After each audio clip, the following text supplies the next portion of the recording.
Hi, I'm Tom, and this is Adult Game Reviews. This week I'm reviewing the new Steam hit Burning Boundaries Part 1 by T4. I'm not going to say the full name. I bought the game on Steam, but the dev also sent me some keys, so I'll be giving those away. I'll explain how to enter a little later. Burning Boundaries Part 1 is the follow-up to the dev's first game, Babysitter. One playthrough took me about 20 hours. You play the main character who's a professional photographer. You and your girlfriend Laura just had a baby, and things aren't going well. Laura's depressed, you're barely holding things together, and her 21-year-old sister Angelica is adding tension to an already stressful situation. So what do? You hire a babysitter. It's a bold strategy, Cotton. Let's see if it pays off for him. Erica. She's a bit green, but seems qualified enough, and that's where the story really starts. I'll throw myself out.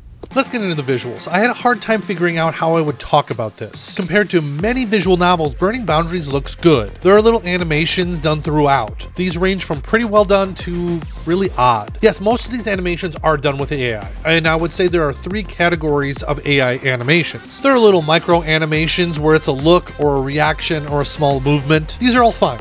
I'm not sure how much these added to the game, but I don't think they take away from anything either. You then have the voice-based animations like Lara, who's a news anchor, will give the news with facial movements and voice. Good evening and welcome to our daily economic news broadcast from News 13.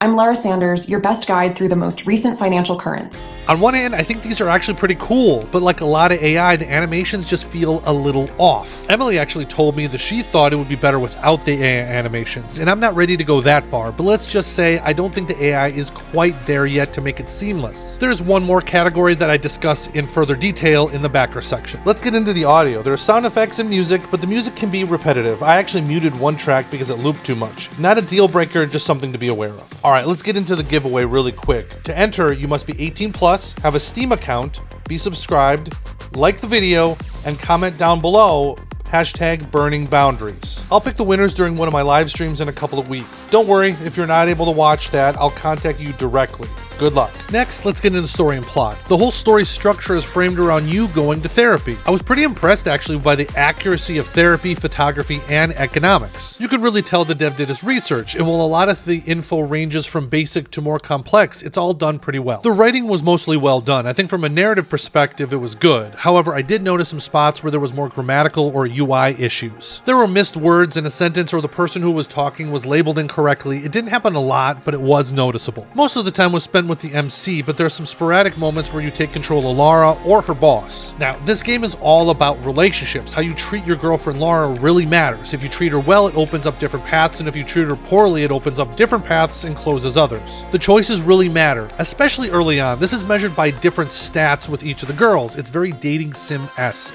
Not all the choices are obvious how everyone will react. I played through the whole game a few times, but I kept restarting from the beginning even more than that. From individual relationships to your job, Lara's job, and even your interaction with the neighbors, the choices really do seem to matter. This was my favorite aspect of the game. Later on, you don't get the points per relationship anymore, but the choices are harder, so it really felt like the stakes become more important. The nice thing is there is a list of achievements that you can shoot for with each girl. This makes things easier when seeing how much content you missed. However, Burning Boundaries suffers from the same issue most slice-of-life games do, that if you aren't interested in a specific plot point, then things can feel like they drag a little bit. There were times when I was bored by the economic banter or the back and forth with your therapist, which made the VN feel slower. This did lead me to fast-clicking through some scenes just to get back to the more interesting interactions, but this will vary depending on the person.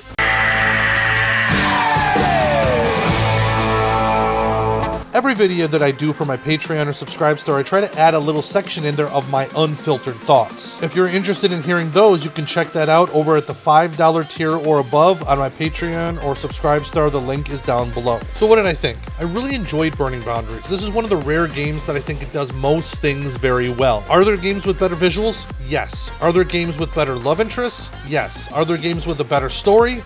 Yes. But they're all very good. Ooh, that's quite good. However, there's one area where I was thoroughly impressed, and it was all the choice and the branching. The choices felt like they mattered and were impactful. So this is a play for me. If you enjoyed choice-based slice-of-life visual novels, I want to thank the dev for sending some keys to give away. I want to thank all my backers on Patreon and Subscribestar. And if you haven't seen my video on the 26 games I want to play in 2026, you can check it out right here. Thanks again. Until next time.